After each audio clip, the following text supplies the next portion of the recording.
Cover them up so you don't see beyond the mask. My world's a dying star. I want to let y'all know about a chat group that I started on WhatsApp. And in that chat group are other people that are members of my PayPal club. That's a requirement to be invited into the chat group. It is my chat group after all. And those people get the benefit of talking to people who have recently moved here or are currently in the process of moving here or are living here as well. As well as there's some Chileans on that chat group who are discussing things with people that are interested in moving here. And everything you can imagine about Chile and moving to Chile and living in Chile and thinking about is all discussed on that chat group. If you are a PayPal club member and you would like to be a member of that chat group, let me know in the comments and I will add you to it, okay? You have to be an active member of my PayPal club, which means you got to be making donations. Everybody in this group that's in there supports me very strongly, and Lori and I are in there as moderators as well as a couple other people, and we're continually responding to people about questions. I even have a lady who lives in Panama, a very good friend of ours, and she discusses what's the difference between Panama and Chile, since has lived in Chile as well for about 5 years.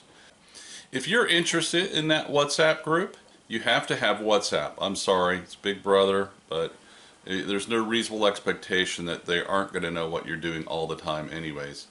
I really hate that. But let me know in the comments if you have my email and you're a PayPal club member and you'd like to be in the group. Let me know that way too.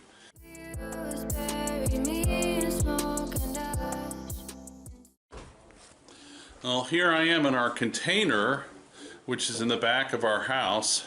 See, here's the door that we cut through to the garage there. But I had some problems with the container, and that was I had a lot of things on the floor back here. So what I did is Thomas and I welded up some stays up here on the top, and we put the wood up there at that end, and then at the other end we did the same thing here. So our wood stays drier because something you need to realize is containers, if you don't know, they don't have a lot of air circulation at all. One of them was sealed, and they hold moisture a whole lot. So if you got lumber, it's really difficult to dry that lumber. So you have to do some things to get it off the floor of the container. So that's one thing we're doing today. So that allowed me to be able to store my lumber up high. I got to take those little racks off the wall right here. So I'll get those off. But I was able to move my chop saw back here, miter box saw, to the back so it blows all the dust out, and my planer and my table saw too. And my big rolly table, my workbench table for doing wood is back here. I can scoot it out that way and be in the dust zone. But it's really helpful. Today I'm cutting some wood and I'm trying to do some quick repairs on the radiant heat in my shower upstairs before I seal the wall up. So here I am in the bathroom upstairs, my master, what's actually going to be my closet. And you see the wall I opened up behind me, which is not finished. I haven't finished my bathroom, this closet yet. But before I close up this closet wall, I want to make sure that these pipe are doing the job they're supposed to be doing. So this is my radiant, this is wall heat in this case because it's heating the wall. And these pipes are not touching. They must be touching. See, there's a little bit of play there, and that play there is enough to make a big difference. If the radiant PEX tubing, and this is PEX tubing, is not actually touching the wall, it won't make the wall hot or warm. And this wall is cold right here, but underneath here where it's touching is warm right in here because that's been touching. So as a result, come into our shower here, that shower wall there and all this shower wall here and all that shower wall there should be heated. Okay, so it's not working correctly, and I plan on turning this space into a closet and building out some shelving in here, and I can't do that until I square this away right. Okay, and I knew that. So the answer is to get some wood and push this back in and push this back in, take the little wood and screw it in place so it holds it against it.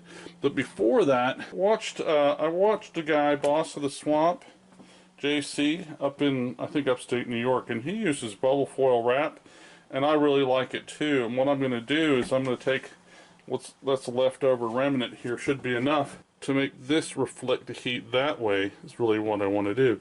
So I'll cover this tubing with the bubble foil as best I can, and then I'll get the boards here like this and push them against it so it's in there. So it'll be the tubes, the bubble foil, and then the board, and then I'll cover all this. All this will be covered with plywood. That's the bathroom door. The window's going in up there. There'll be a rolling barn type door here that'll have a track for it on the top, and it'll go into a pocket, kind of a pocket door. All this will be shelves all the way up to the ceiling here, and all the way around over to here. Okay, so that's what it looks like once I get the boards in. To push the hoses back, as we discussed, hold them down with the foil wrap, bubble wrap over the top of it, and the wall is significantly warmer because it's radiant heat, which means it has to go from the tube touching the wall, and then from the wall that it's absorbed, it radiates through. Today I'm going to be working on the ceiling in the kitchen, putting the ceiling back up, or up, not back up. Finish putting this MDF on the ceiling and then stripping it in. So there's the ceiling somewhat finished. I still have to put slats or lats in, like tongue and groove, or I'm sorry, board and battens. I gotta put battens in. And I got some of the molding going in here. It's 1x6. Come there as well. And there's some of the battens already in, you can see. But I gotta come up the wall as well. So there's a lot of work to get the boards up there above your head. I don't do that so well. Today my bestest buddy Micah is here. Say hello, Micah. Hi. You're supposed to say hello, Micah. And then, so Micah is a technician extraordinaire, and he's helping me out with my generator, and we're taking a look at the solar system while he's here too. If you buy a generator for solar, make sure you always get an inverter generator, something I wasn't smart enough to do. Actually I was, but they're so expensive and they weren't available here in Chile. What are the problems with the generator? It doesn't follow the load. Yeah. So basically it behaves like it's just idling all the time, and if you load it, the frequency disappears, like it doesn't maintain a 60 hertz, and the voltage signal gets pretty distorted. So there's a solenoid that controls the main jet on this, and we're going to take a look and see if the solenoid is getting is working. Okay. All right. Basically, what happened in a nutshell is that we ended up finding out there was a loose screw, and that loose screw would not let the generator idle correctly when it was under load. We still think the automatic voltage regulator is not working right. Here's me looking at the panels, but we're going to have to order a new one of those, and it's like everything else, everything's from China, and they've got the flu, and the world's ending, so let's see what happens at a later date. I'm always doing something here to help improve my, I don't know, life a little bit better, our chores and what we have to get done and do. And one of the big problems we have is dry firewood. You see it right there. There's a wet firewood. And under the plastic here is our dry firewood.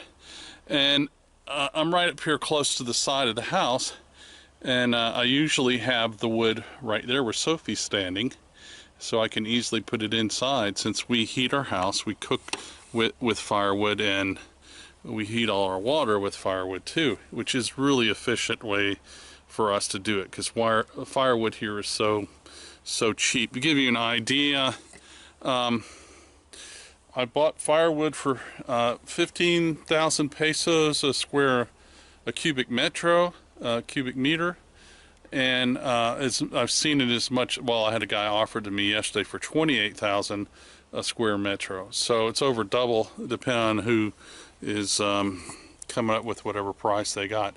And fortunately for me, I have, you know, oodles and oodles of trees falling in the woods right now. I mean, big trees too. That would take me a couple of months to just to saw one of them that I know of.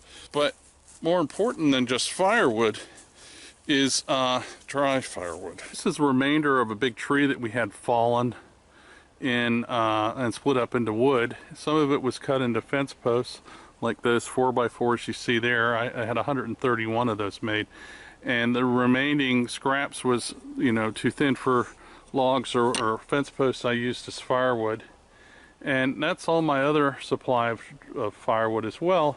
I am building right here a 6-meter long by 4.5 meter, almost 5 meter building. I love metric. It's so much easier to deal with than inches and feet and stuff. It's just really simple. So what I've decided to do is build a little house, or a woodshed. Yeah. And Thomas is going to help me do that, and our workaway guy is going to be, fortunately for me, digging the ditches for me and mixing the concrete, because we have our own concrete machine to mix with. So and we have plenty of gravel too. So that's our little project. I'm going to take you along on this project. It might take me a couple of months to get it done for a couple reasons. It's a lot of work for me, for one thing, and the other thing is it's a lot of money for me to come up with buying the supplies for this, the concrete, the construction materials in general. I need to be rational about things too, because I don't like debt. I'm not a debt person. Debt's bad. Debt's not your friend. Here's a quick update on how the buildings come along, the liniera, the wood house, the woodshed. So let me show you what we're doing. My workaway guy, Claudio, dug all this. This is the first footing out of 5. He brought some gravel down. We got the cement. We got my mixer ready, plugged in, leveled out a hole over there. I've got some rebar steel over there, about 1 foot deep to the top of the boards. And then we'll take this one out after it dries, the forms. That's be 1, 2, 3, 4, 5. We're going to do this one second, and then we'll use a water level to get between them. There's going to be a door on this end and a door on this end. A big door here, a wide one, that I can bring a wagon in, and my wood splitter. Well, later the same day, I've got one sleeper in. Looks pretty bad too. I've got to smooth it out with the trowel there next to Sophie. Had the cement mixer going, did well. Mixed up good cement with Thomas and our workaway guy, and that's good. So we got this one in, and then tomorrow we're going to dig that hole for the next one. We'll get a water tube and make sure they're both level with the water level, and then we'll put the ones in between it by pulling a string. So we'll see how it goes.